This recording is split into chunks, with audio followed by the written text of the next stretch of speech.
करिश्मा, रेशमा और मनीषा 3 बहनें हैं। उनका एक भाई भी हमने है। I have the right now. Women have me fun. Savita इस मामले में मयंक से बिल्कुल ही अलग है। वो अपनी ननदों का जितना बुरा कर सकती है उतना बुरा करती ही रहती है और अपनी ननदों पर हुक्म भी चलाती है। करिश्मा, तुमने अभी तक नाश्ता नहीं बनाया? तुम्हारे भैया को ऑफिस जाने में देर हो रही है। हाँ भाभी, बस अभी बनाती हूँ। करिश्मा, तुम ये ढीलापन छोड़ दो। कल को पराये घर जाना है। वहाँ अगर तुम इस तरह से काम करोगी तो लोग क्या कहेंगे कि माँ ने और भाभी ने कुछ सिखाया नहीं। और तुम्हारी दोनों बहनें कहाँ हैं? अब रेशमा मार्केट गई है और मनीषा सो रही है। क्या? सुबह के 8 बज रहे हैं और ये महारानी अभी भी सो रही है? ये कहते हुए सविता अपनी सास दुर्गा देवी के पास जाती है। माँ जी, देख रही हो अपनी बेटियों के तौर तरीके? क्या हुआ बहू, सुबह सुबह बेटियों ने? अरे एक तो अभी अभी उठकर सुबह सुबह बाहर चली गई और तीसरी अभी तक सो रही है। क्या करूं मैं इन तीनों का, मैं तो परेशान हो गई हूँ। जा जाकर उठा उसे और रेशमा से मैं बात करती हूँ। सविता सीधा मनीषा के कमरे में जाती है और उससे कहती है, महारानी जल्दी उठो, सूरज सर पर आ गया है। भाभी थोड़ी देर और सोने दो ना, मैं रात को लेट सोई थी। वो क्या है ना, यूनिट टेस्ट चल रहे हैं। शराफत से उठती है या नहीं, या फिर पानी की भरी बाल्टी डालूं तेरे ऊपर? नहीं नहीं भाभी, मुझे बिस्तर में नहीं नहाना, उठती हूँ मैं। मनीषा जल्दी से उठकर बाथरूम में चली जाती है। सभी आराम से बैठकर नाश्ता कर रहे होते कि तभी रेशमा बाजार से हाथ में सामान लिए आ जाती है। रेशमा को देखते ही सविता उस पर बरस पड़ती है। लो, आ गई महारानी। ऐसा भी क्या सामान लाना था जो सुबह आंख मलते ही बाजार की तरफ रवाना हो गई? भाभी, कल आप ही तो चीख रही थी कि घर का सारा सामान मुझे ही लाना पड़ता है, घर में किसी को भी किसी काम से कोई लेना देना नहीं है। अब मैं बाजार जाकर सामान ले आई तो आपको इस बात से भी तकलीफ हो रही है? देख रही हो माँ जी, अपनी बेटी की जुबान कैंची से भी तेज चलती है। और मयंक, आप तो कुछ कहेंगे नहीं अपनी लाडली बहन को? रेशमा, अपनी भाभी से ऐसे बात नहीं करते। चलो माफी मांगो। भैया, मैं क्यों माफी मांगू?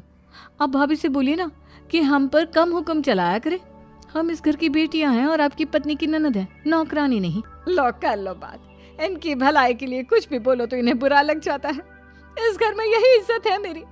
देख लो माँ जी, आपकी बेटी किस लहजे में मुझसे बात कर रही है। सविता वहां से चली जाती है।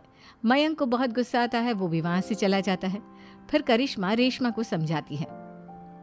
रेशमा, तुम्हें भाभी से माफी मांग लेनी चाहिए थी ना। लेकिन दीदी, मैंने कुछ किया ही नहीं, तो मैं माफी क्यों मांगू? हाँ करिश्मा दीदी, रेशमा दीदी जैसे ही घर में आई भाभी ही उन पर चिल्ला रही थी। हाँ, मैं मानती हूँ कि गलती भाभी की थी। मैं तो इसलिए बोल रही हूँ कि भाभी ने माँ को तो पूरी तरह अपने वश में कर लिया है। वो हमारी बात सुनती ही नहीं। मयंक भैया हमारे लिए हमेशा खड़े रहते हैं, इसलिए उनकी बात का मान तो तुम्हें रखना चाहिए था ना। कोई फायदा नहीं दीदी, कुछ दिनों की बात और है, भाभी उन्हें भी हमारे खिलाफ भड़का देंगी। फिर वो भी माँ की तरह हमारी किसी बात का विश्वास नहीं करेंगे। इसी तरह सविता अपनी तीनों ननदों को किसी न किसी बात पर परेशान करती रहती थी। एक दिन मयंक अपनी तीनों बहनों के लिए गिफ्ट लाया। करिश्मा, ये तुम्हारे लिए हार का सेट। रेशमा, तुम्हारे लिए सुंदर सी ड्रेस। और मनीषा, तुम्हें किताबें पसंद है ना, तुम्हारे लिए किताबें लाया हूँ। थैंक यू भैया, थैंक यू भैया, थैंक यू भैया। करिश्मा, तुम्हारा नेकलेस कितना सुंदर है, ये भैया कहाँ से ले आए होंगे? मैंने भैया को 3 दिन पहले फोन पर ये डिजाइन दिखाया था और आज भैया ये ले आए। सविता तो अपनी ननदों के गिफ्ट्स देखकर जल गई और करिश्मा का नेकलेस तो उसे भी बहुत पसंद आया था। अपनी बहनों के लिए कितना अच्छा नेकलेस लेकर आए हैं, मुझे कभी कोई गिफ्ट नहीं दिया। मैं आज ही ये हार चुरा लूंगी। रात में सविता करिश्मा का हार चुरा लेती है और इसी तरह उसे अपनी ननदों की जो भी चीज़ अच्छी लगती वो उसे मांगती नहीं, बल्कि रात के अंधेरे में चुरा लेती। इसी तरह दिन बीतते गए और सविता ने मयंक के दिल में भी उसकी बहनों के लिए नफरत पैदा कर दी। एक दिन मयंक ने करिश्मा और रेशमा के लिए रिश्ता देखा और ये बात उसने घर में सबको बताई। माँ, करिश्मा और रेशमा के लिए बहुत अच्छा रिश्ता आया है। वो लोग कल इन्हें देखने आ रहे हैं। आप और सविता मिलकर सारी तैयारी कर लेना। ये सुनकर करिश्मा और रेशमा खुश हो जाती हैं, लेकिन सविता सोचती है, अगर इन दोनों बहनों की शादी हो गई तो घर और बाहर का काम कौन करेगा? मनीषा तो एक नंबर की कामचोर है, उससे तो किसी बात की उम्मीद लगाना ही बेकार है। मुझे इस शादी को रोकना होगा। अगले दिन सभी लड़के वालों के स्वागत की तैयारी करने में लगे होते हैं।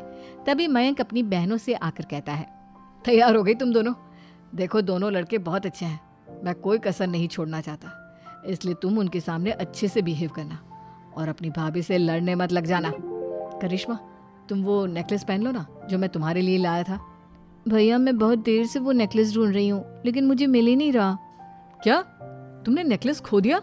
तुम्हें पता भी है वो कितना महंगा था? तुम कोई काम ढंग से नहीं कर सकती। मयंक गुस्से में वहां से चला जाता है। थोड़ी देर बाद लड़के वाले भी आ जाते हैं। वो दोनों बहनों को पसंद कर लेते हैं और रिश्ता पक्का हो जाता है। लेकिन सविता के दिमाग में तो कुछ और ही खिचड़ी पक रही थी। वो पंडित जी के पास करिश्मा की कुंडली लेकर जाती है और उन्हें पैसे देकर करिश्मा की कुंडली बदलवा देती है। जब लड़के वालों के पास करिश्मा की कुंडली जाती है तो वो दुर्गा को फोन करते हैं। बहन जी, हमने करिश्मा की कुंडली अपने पंडित जी को दिखाई थी। आपकी बेटी की कुंडली नहीं बल्कि दोषों का पिटारा है। देखिए, मैं और मेरे पति इन सब बातों में बहुत विश्वास करते हैं, इसलिए हम आपकी बेटी से अपने बेटे की शादी नहीं करा सकते। इस तरह करिश्मा का रिश्ता टूट जाता है और सभी घर वालों को बहुत दुख होता है। अब कविता सोचती है, चलो करिश्मा का तो रिश्ता टूट गया, अब रेशमा का भी रिश्ता तोड़ना है। क्या करूं? अब सविता आवाज बदलकर किसी अननोन नंबर से रेशमा के होने वाले ससुराल में फोन करती है। हेलो, मैं कौन हूँ कौन नहीं ये आपके लिए जानना ज़रूरी नहीं, बस इतना सुन लो कि रेशमा का 2 साल से किसी के साथ अफेयर चल रहा है। बस रेशमा का रिश्ता तोड़वाने के लिए सविता का इतना कहना काफी था। अब रेशमा का भी रिश्ता टूट गया। मयंक और दुर्गा देवी ने रेशमा को खूब खरी खोटी सुनाई और उससे बार बार उस लड़के के बारे में पूछने लगी। आप दोनों मुझे क्यों परेशान कर रहे हो? अरे कोई लड़का होगा मेरी लाइफ में तो मैं बताऊंगी ना, जब कोई है ही नहीं तो कहाँ से लाऊं मैं कोई लड़का? तो तेरे होने वाले ससुराल वालों को फोन किसने किया था? माँ मैं नहीं जानती किसने फोन किया था, मैं सच कह रही हूँ। मैं तो पहले ही कह रही थी इसकी लगाम खींच कर रखो, लेकिन मेरी सुनता ही कौन है।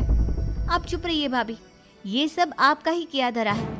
अब तीनों बहनों को विश्वास हो जाता है कि ये सब उनकी भाभी ही कर रही है। तीनों बहनें अपनी भाभी को सबक सिखाने के लिए एक वकील कर लेती है और घर में हिस्सा मांगना। देखो भैया, माँ बाप की जायदाद में जितना बेटों का हक होता है उतना ही बेटियों का, इसलिए इस घर के 4 हिस्से होंगे और हमें अपना हिस्सा चाहिए।